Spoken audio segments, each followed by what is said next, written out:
The stories that intrigue us most from our past are often the bloodiest and most horrific. Names like Vlad the Impaler, Richard III and Attila the Hun have an almost mythical status. And we remain fascinated by the dark deeds of Roman emperors and rampaging Vikings. But it's easy to forget that these people and their victims were real. And that the facts are usually more complicated than the bloody tale. I'm Joe Crowley, journalist and investigator. And I'm Dr. Susanna Lipscomb, historian and author. Together, we're going to discover the secret stories behind history's most infamous characters and events. Looking again at history's crime scenes. So this is it, this is case closed. Hunting down evidence. Wow, so look at these. So these are the proof. And coming to some very surprising conclusions. Think you know history's bloodiest tales? Time to think again. In this episode, we're investigating three of Europe's most gruesome stories of witchcraft and magic. What role did the infamous Spanish Inquisition play in a witchcraft outbreak involving thousands of people? People have been unable to do much other than pray and scream. Were an 18th century gang of masked robbers in the Netherlands really in league with the devil? The only confessions we have is extracted under torture. And why were a family of gravediggers blamed for a killer disease which decimated the small town of Frankenstein? This was a bloody, gruesome and horrific piece of theatre.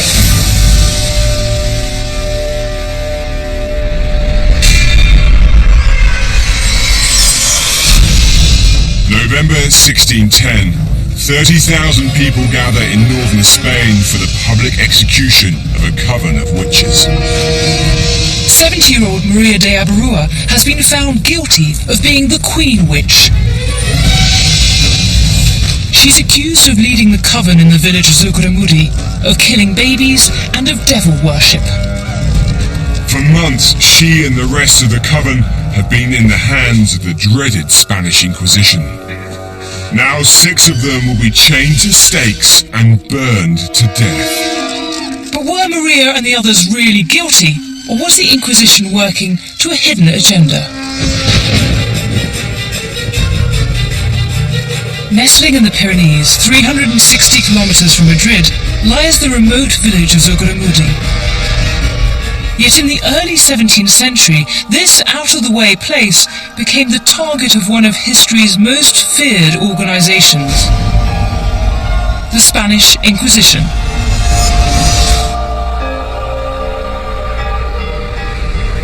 In 1609, the Spanish Inquisition came to Zugarramurdi to investigate claims of witchcraft made by local clergy and their informants.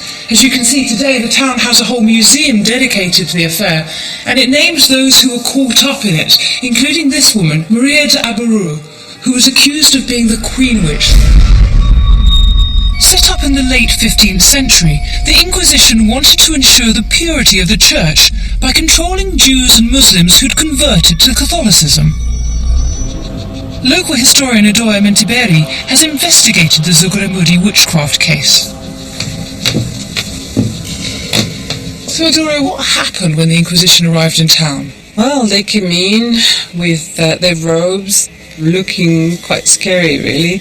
They arrested women, elderly people, children, as young as 9. They created such an atmosphere of fear and panic that the locals started accusing each other to try and save themselves, really.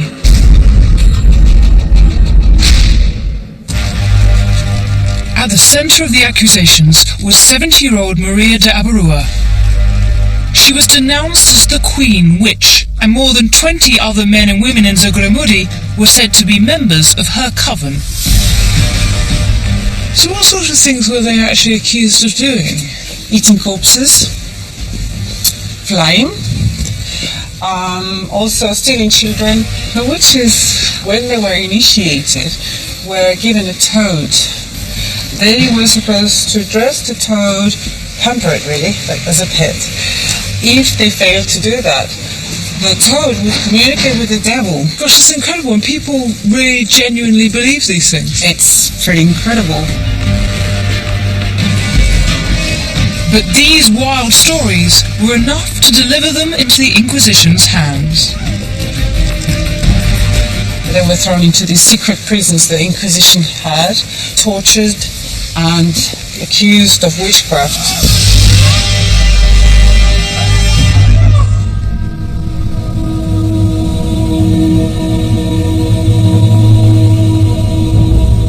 Adoy has explained to me the horrifying events that took place here in the 17th century.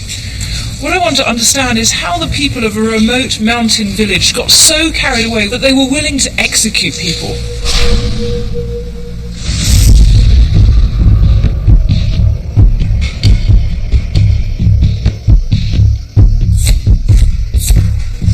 The Spanish Inquisition conjures up images of fanatical priests dressed in black robes who are determined to torture and kill heretics and witches. But, of course, history is rarely that simple.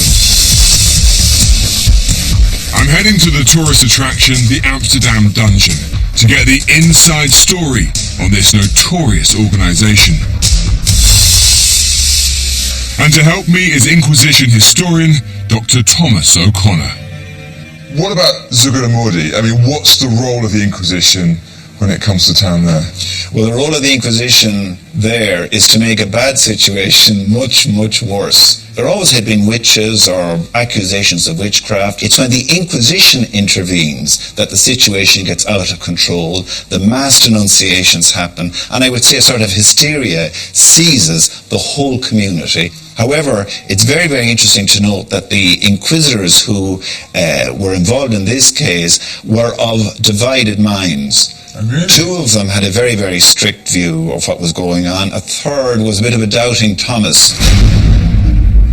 The third man was Inquisitor Alonso de Salazar Frias, a highly educated lawyer. He was interested in distinguishing between the imagination of the alleged witch and the reality of his or her life. So in the Inquisition itself, some people say, oh God, this is a pact with the devil, it's a horrible heresy, people are doomed and damned. So he was very, very anxious to distance both himself and the denounced from the hysteria, the social and personal hysteria, which seems to have seized this whole community and the inquisitors themselves at the time. In Zugarramurdi, Salazar was the junior of the three inquisitors, but his reasoning and techniques had a profound impact. He seems to have recognised the hysteria for what it is and seen that it makes people say crazy things. Absolutely. He was the one who introduced a scepticism and a doubt into the whole process, which became enormously significant for the future of witch trials in Spain. Thanks to Salazar, inquisitors were encouraged to interrogate and convict on hard evidence, rather than on the imagination of an alleged witch or victim. It's fascinating to learn some of the detail about the Spanish Inquisition, but how is it then that when we look at the case of Zugarramurdi, that even though Salazar, this great modern thinker, is there, and even though witchcraft can be seen as actually quite a minor heresy, people are still burned alive for being witches?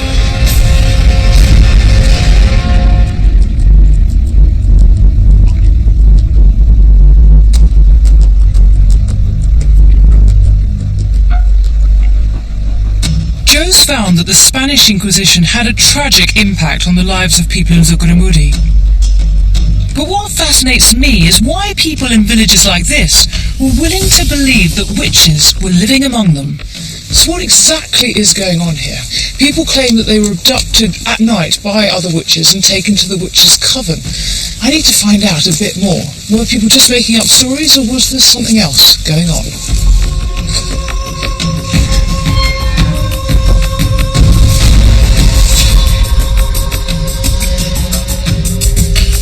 Hoping clinical psychologist Professor Peter Kinderman can help me understand how such wild accusations start and why people were so happy to believe them. here in the caves is supposed to be actually where the witches gathered. It's a pretty spectacular theatre, isn't it? It's an extraordinary place, and to have this as a setting for the story that you're telling makes everything very dramatic, very powerful and immediate. Once rumours began, they spread like wildfire. The story is that witches are abducting people at night, taking them off into their coven to meet here in the caves. And it's really hard to understand exactly what's going on. The place to start is that for the people at the time here, these sorts of stories about witches, about the devil, about the afterlife were absolutely as real to them as stories today about mobile phones, air travel and nuclear weapons are for us. People were making sense of the things that happened to them in the light of their understanding of everyday life. Fear of torture and being burned at the stake encouraged the people of Zugarramurdi to make wild accusations against each other. I think everybody was terrified all of the time. All you need is for one accused person to confess, and in their confession to implicate two other people, and you've got a geometric progression of terror. This wasn't just a problem in Zugarramurdi. Across the region, village after village began reporting the same kind of diabolical rituals taking place. This idyllic mountain setting had become a place of nightmares. That's been thought of as a sort of mass hysteria. Do you think that's helpful in understanding this case? I think the term mass hysteria implies that these people are crazy or ill in some way, and I don't think that's true at all. To accuse your neighbour of being a witch strikes us in modern times as being bizarre, but to phone up MI5 and say that you think there's a bomb factory in the flat next door? No, we understand that. So we don't want to over-rationalise this. I mean, there's a huge amount of emotion involved here. Both sides of the equation are horrific. To be possessed by the devil and to lose your immortal soul was more terrifying than anything we can imagine in the modern world. And the other side of the equation, the legal investigation, could ultimately lead to you being tortured to death in public. Maria and the other alleged witches were in a no-win situation, with only their faith to fall back on, and the ultimate test of that was about to come. Inquisitor Alonso de Salazar's investigation resulted in the release of many suspected witches. But Salazar could not save them all. Maria de Abarrua and 5 others were found guilty.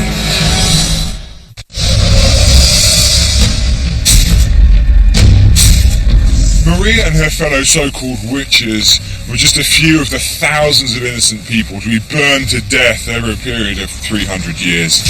But how did it actually work, and why was Maria killed in such a brutal way? To help answer these questions, I'm meeting witchcraft historian Dr. Alison Rowlands. Alison, just what lay ahead for Maria and the other so-called witches? Was there any way they could get themselves off the hook at this late stage? What they could have done was confess to being witches. I mean, even while they were being led to the stake itself, a confession would have stopped them being burnt. But I think we need to think back to their mindset. For them, the afterlife and their immortal soul was very, very important. And to at least these 6 individuals, they would have felt it was a greater sin to make a false confession. Once she'd refused to take the easy way out, there could only be one outcome for Maria. She and her fellow victims would die in one of the worst ways imaginable. Why burning? Why this horrific death? Why not being hanged or having your head chopped off? The religious thinking really is that by the body being burnt, the soul is purified. So there is a kind of a twisted logic that you're helping these people's souls in the afterlife by burning their bodies in this life. I just can't get over how terrifying those moments must have been as the flames start to rise up. You start to burn, the pain, the agony, but you're still alive. That's why it's such a horrific punishment. And I think the Inquisitors genuinely thought that telling these people that that's what's going to happen to them would have persuaded them to confess, but it doesn't, and so the Inquisition then have to go through with that punishment. I'm not really sure I want to know the answer to this, but how much would you have known about your own death? How long would you have been alive for as this fire rose up from underneath? Unfortunately, they would almost certainly have been able to feel, smell, and experience the excruciating pain of the flames as they crept upwards.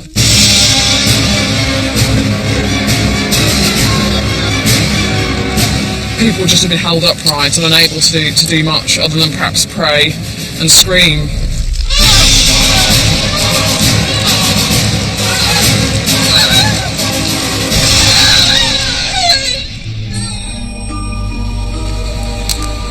Maria and the other so-called witches died in the most appalling way imaginable. To think they could have saved their lives if they just confessed, if they just repented their sins. But our main Inquisitor Salazar, he does mark the beginning of the end. His report to the Inquisition brought to an end witch burnings like this in Spain. And there's a tragic irony, because it's his evidence that led to the Zugarramurdi witches being pardoned just 4 years after they died in the flames.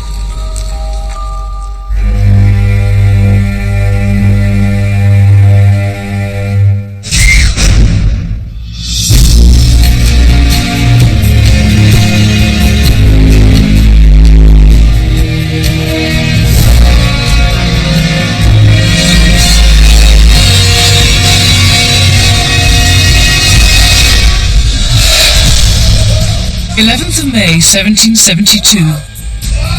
Josef Kirchhoffs, a wealthy and religious surgeon, climbs the gallows and prepares for a brutal death. He's been found guilty of leading a ruthless bandit gang known as the Bockenriders, said to be in league with the devil. They've terrorized an area of the Dutch frontier for years. Despite months of horrific torture, Kirchhoffs faces the noose, still denying any link to the notorious gang. So is he a criminal mastermind who's been leading a double life, or a totally innocent man?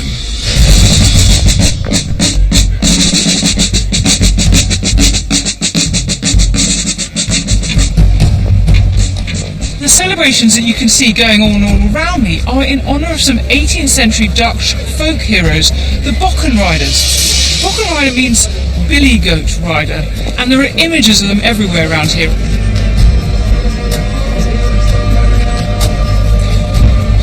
So this is what the fuss is all about. This is a Bockenrider. Here he is on his billy goat, witch's hat on his head, carrying a firebrand, and about to ride off into a blood-red sky.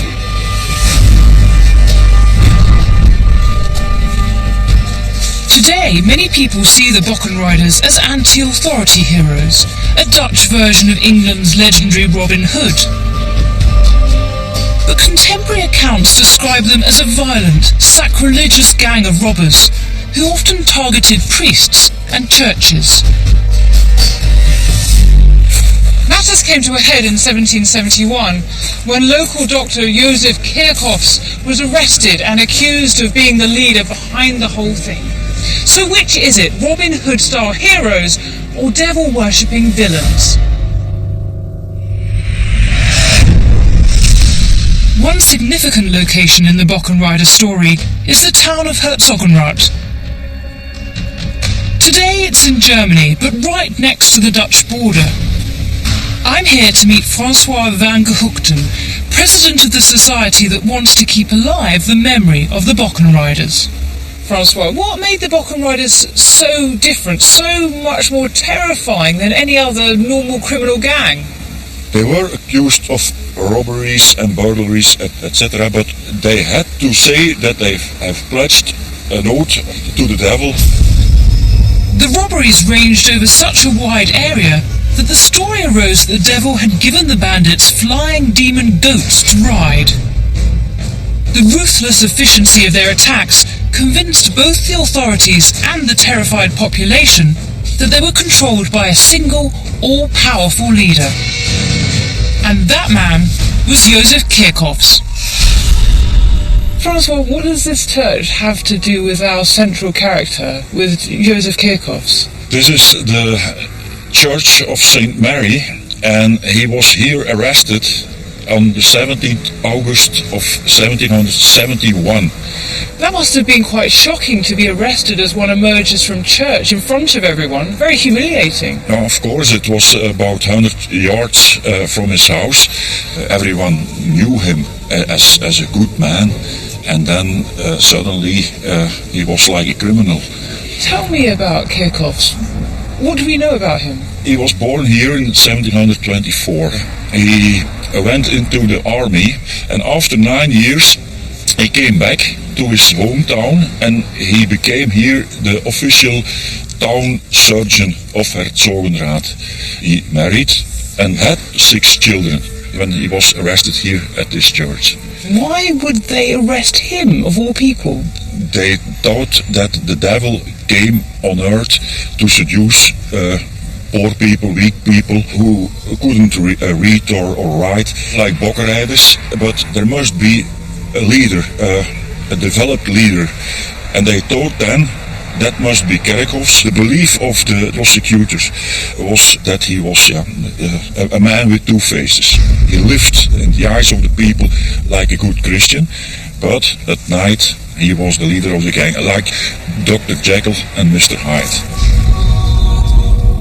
Kirchhoff's military training would certainly have been useful for a ruthless group of bandits, and he was named by more than one alleged gang member under torture. Was it a case of him leading a double life? Was he actually the elite leader of this gang? I think I'm going to send Joe off to look at the legal records, and I'm going to try and find out something about criminal gangs.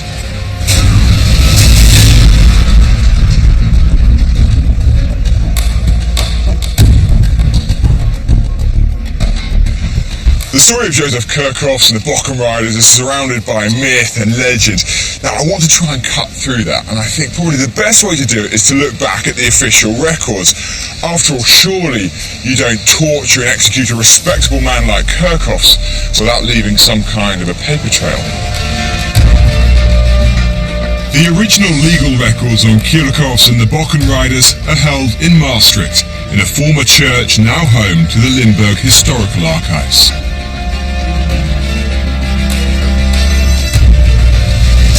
Archivist Truus van Rooij-Rooks has been studying this crucial evidence.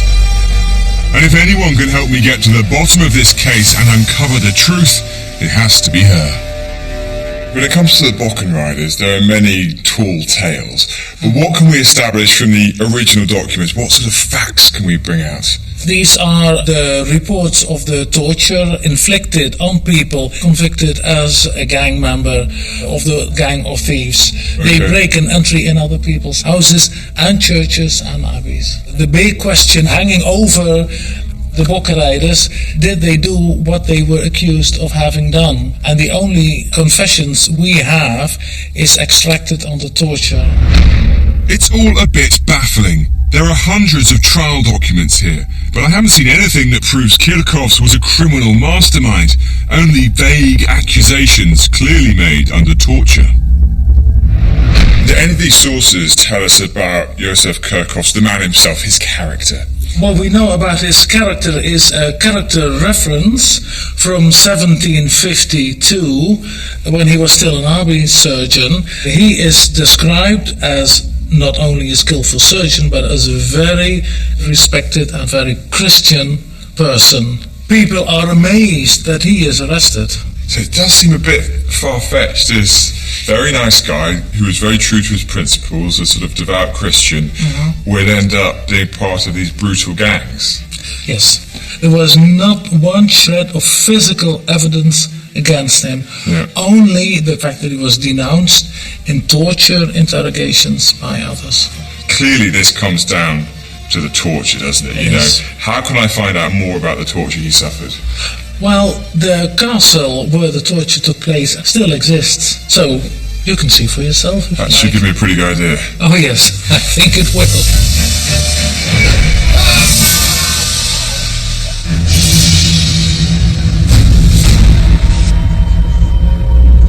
Truus and I have travelled 35 kilometres to the castle at Herzogenrath. to find out more about the brutal torture inflicted on the alleged Bockenriders.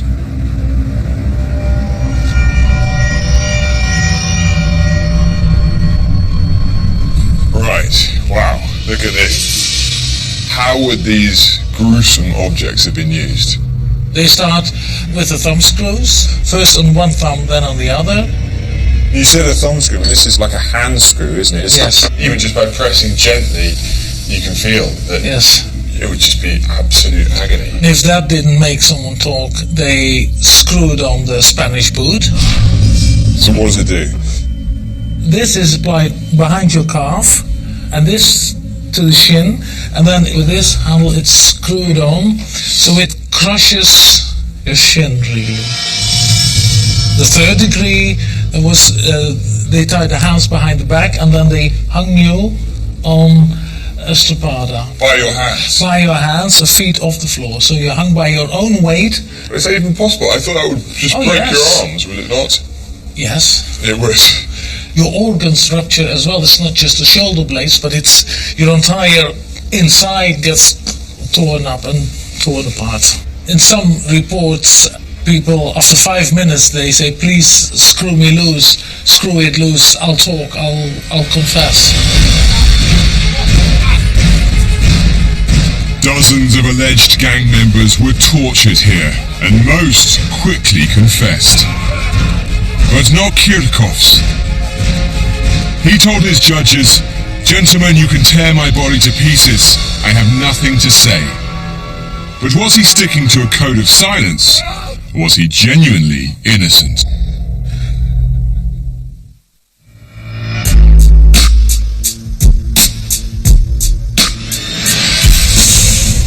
Josef Kirchhoffs was brutally tortured, yet he said nothing.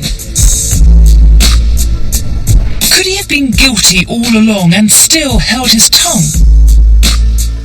To find out, I'm meeting Graham Johnson, who's been investigating today's crime lords and their gangs for a decade. Do members of gangs know who their leaders are? Not always. The people on the fringes, the people who do the graft, the foot soldiers, they will not always know who they're working for. The example we're looking at is of a guy called Josef Kirchhoffs, who's a respectable member of the community. Would someone of high status like that join a gang? It's not unusual for high status people within the community to be leaders of the gang. For instance, the guy who does it now round here, not many people know who he is. If you met him, you would not dream that he was involved in gang culture. Very respectable person, very well mannered, very educated. But he's in charge of a crime network with hundreds of members, which generates hundreds of millions of pounds for years. Drugs, fraud, guns, contract violence, that kind of thing. So the most respectable member of the community could actually be involved in a criminal network? Well, definitely, yeah. These kind of rationally economic people who are born leaders, who have status to begin with, make the best gang leaders. And that doesn't matter whether you're based in Britain now or in Germany a couple of 100 years ago.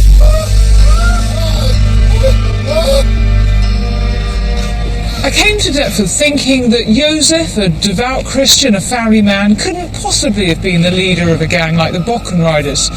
But the gangs I've learned about today operate in the secrecy of their communities. If Josef was an exceptional man who could withstand torture, perhaps he could also be both a family man and the leader of a criminal network.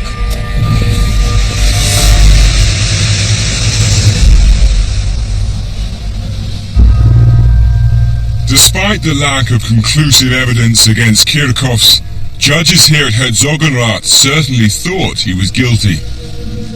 And after months of torture, his fate was sealed. He is condemned to death, and his death sentence is read to him out loud in this room. Right here? Right here, yes. Really?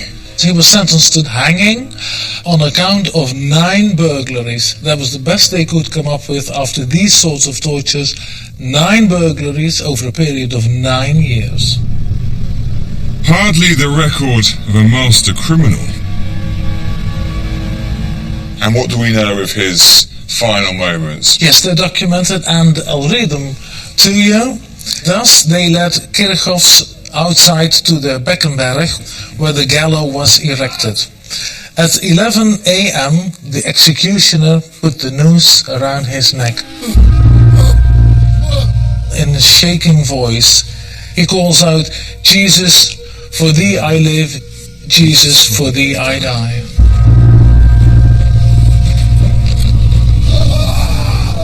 So do you believe he could have been gang leader or even just gang member?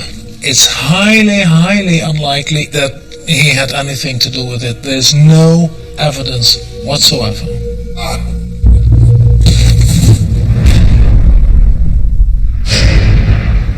Kirchhoffs wasn't the only one to die. More than 350 so-called Bokken riders, both men and women, were either hanged, broken on the wheel, or burned to death. Torture is central to this bloody tale. And of course the problem with torture is that it makes historical evidence really, really unreliable, because whether you're guilty or not, with enough of these implements on you and enough pain, you will confess. So it's fascinating that Josef Kirchhoffs never does. So although Susie makes a very compelling argument for him being a gang leader, a ringleader, I just don't buy it. For me, he was far more scapegoat than goat rider.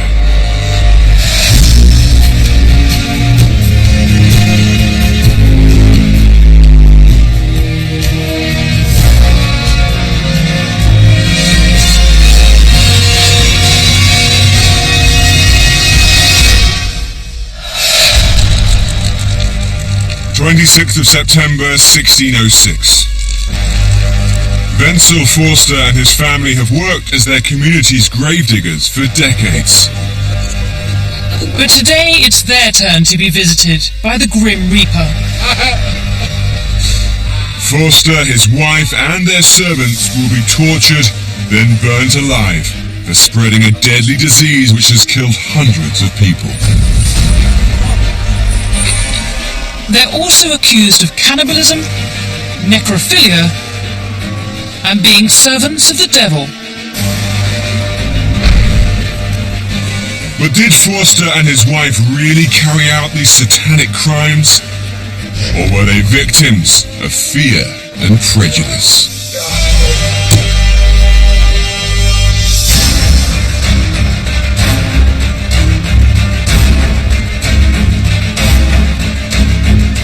I've travelled to Central Europe to find out more about Forster's gruesome tale.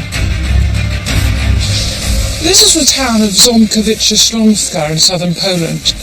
For centuries has been a market town, catering to the surrounding countryside, but not the sort of place that you think would make it on the headlines. But in 1606, this remarkable illustrated news sheet was published. It's a sort of tabloid newspaper of its day, and the story it told put the town firmly on the map. But back then, Ząbkowice had a different name. It was called Frankenstein. In 1818, Mary Shelley wrote her famous horror story about scientist Victor Frankenstein, who built a monster from dead body parts. 200 years earlier, the town of Frankenstein had its own real-life horror story, when hundreds of people died of the plague. The 1606 news sheet details not just the victims, but also the people held responsible. It put the blame for the deadly epidemic squarely on a family of gravediggers who worked the town graveyard, and it told an incredible story of poisoning, robbery, and black magic.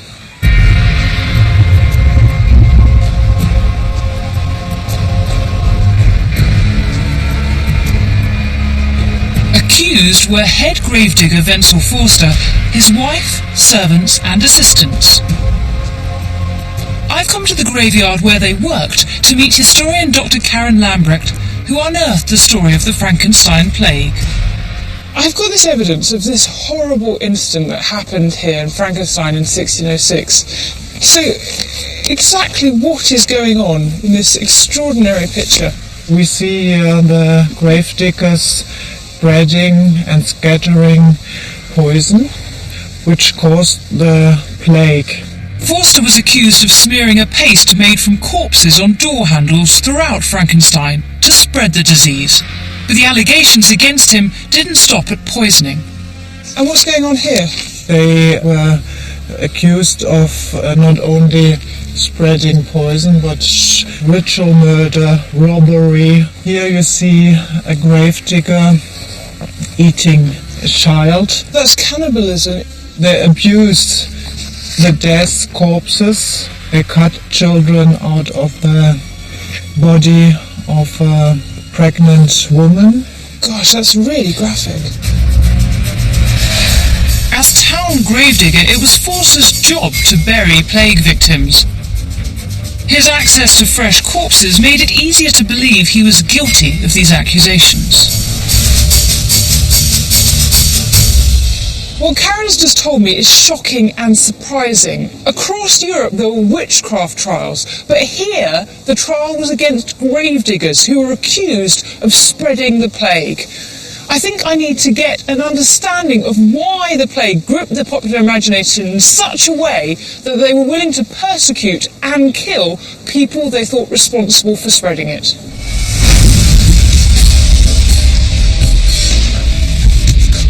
I've come to London, where 60 years after the Frankenstein epidemic, 100,000 people died of the plague. I've arranged to meet medical historian Professor Robert Yutter at St Bride's Church, the last resting place of hundreds of plague victims. So Robert, I'm hoping you can tell us all about the plague. Do we know how many people died in our little town of Frankenstein? According to the records we have from that period, about 1,500 died, and this was quite a high number.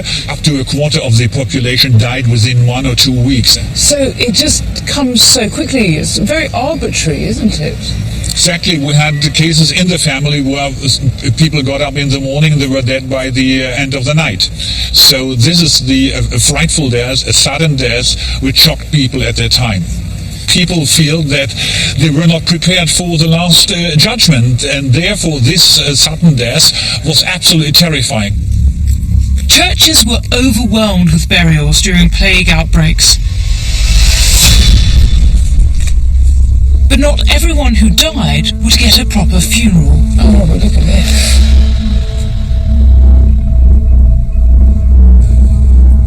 It really brings home the human aspect of it. Absolutely, because what people felt most at that time was not to get an individual grave and to be buried in a pit. We get an impression of how scaring it was to be buried with hundreds of people in one spot at the same time. All stripped of their individual identity. Absolutely. Most of the bones, as you see here, are scattered, so this really resembles a mass grave of the plague in the 17th century.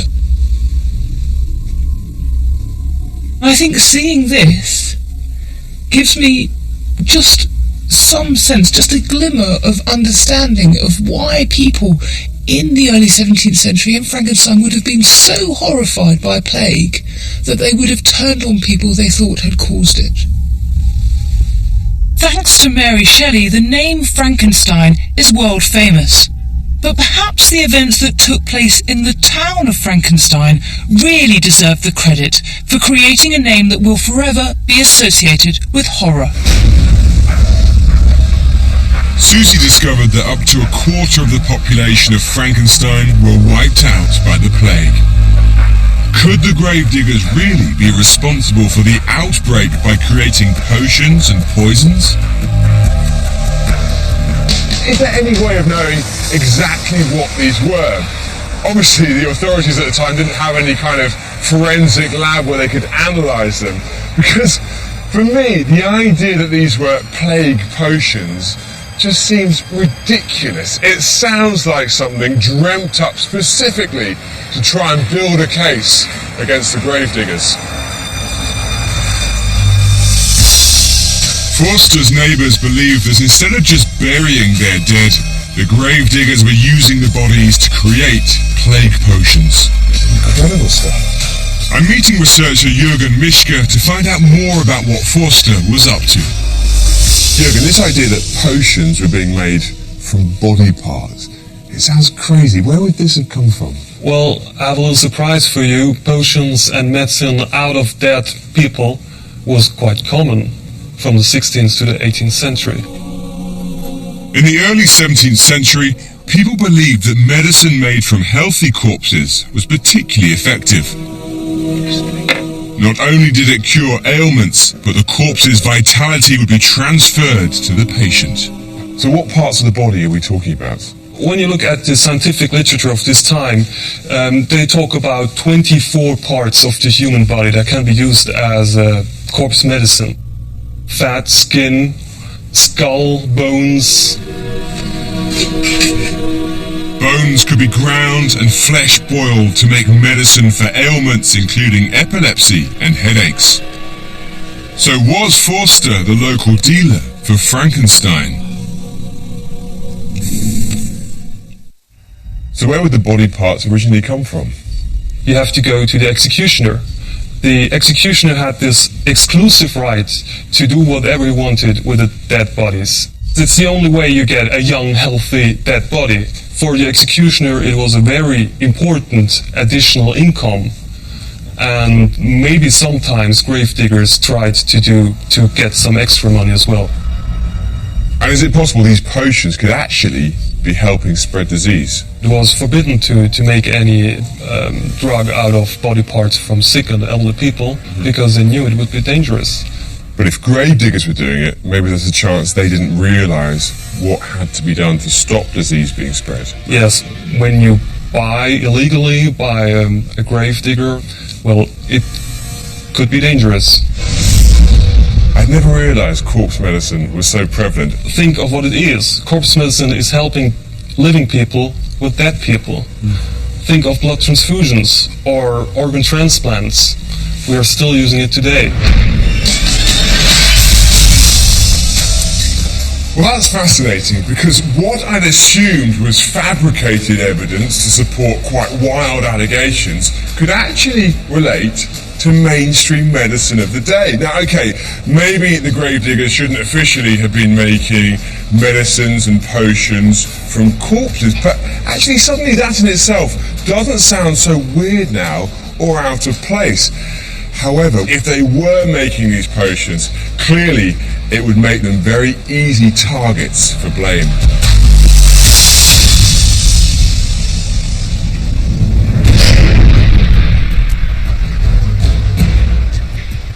Joe's discovered that gravedigger Wenzel Forster may have had a sideline in illicit medicines made from corpses. And his actions could have helped spread the plague, even if unintentionally. But this still doesn't explain the darker side of the accusations against him and the others. Back in Poland, Karen and I are going to the dungeons under the town hall, where the gravediggers are believed to have been held prisoner. I'm hoping to find out why they were accused of robbery, cannibalism, and necrophilia. They were accused for being the tools of the devil, telling them to scatter the poison and to destroy the population. They call the gravediggers the haunting dogs of the devil. As gravediggers, Forster and the others were outsiders. People associated them with death. This made them an easy target for the darker allegations. It seems so far-fetched. Why would they be likely to believe that gravediggers would do this? They lived in an atmosphere of fear, and they were anxious, and the local authority had to do something. Along with Forster and his wife, another 6 people were arrested and accused of spreading the plague. And with the community convinced of their guilt, they had almost no chance of defending themselves. Frankenstein wanted them dead. The authorities were determined to force the gravediggers to confess and implicate other family members. The agonies inflicted on them soon produced the evidence required. The journey to the final place of execution started here in the dungeons below Town Hall, where Forster and the others were imprisoned and tortured. They were then brought out and placed on a cart, which was dragged through the streets of the town so the whole population could witness their punishment and really see as a warning what happened to the guilty. After all, this was a spectacle, a bloody, gruesome and horrific piece of theatre played out on a very public stage. Everyone in Frankenstein had a stake in the execution. They believed that with Forster and the others dead, the ravages of the plague would come to an end. This is the old town limit. You can see where the moat once was, and as Forster and the others were brought past this place, they were already covered in terrible wounds. This was not just physical punishment, but ritual degradation. To locals, Forster had not only poisoned their neighbours, but betrayed his oath to serve the community. In agony from their wounds, finally Forster and the others arrived here, outside of the town, on Gallows Hill. How at that moment they must have longed for a swift end to their suffering, but it wasn't to be. Forster and his assistant both had their right hands cut off. The hands were nailed to the stakes where they would die, and for the crime of necrophilia, Forster's assistant was then castrated. Next, being burnt alive. Forster and 3 other gravediggers were chained to a stake, and fires were lit around them, so they roasted to death. Over the next year, 11 more members of gravedigger families were arrested, tried, and executed. A boy of just 14 was beheaded. This story is really all about fear. Fear in these situations makes men do unspeakable things. And the gravediggers were the scapegoats. Maybe they did create potions out of the corpses. Maybe they did unwittingly help spread this disease. But these folk remedies weren't unusual at the time. They were a type of medicine. People relied on them. And so it's with a kind of barbaric hypocrisy that people here turn on the Frankenstein gravediggers and make them pay the ultimate and very grisly price.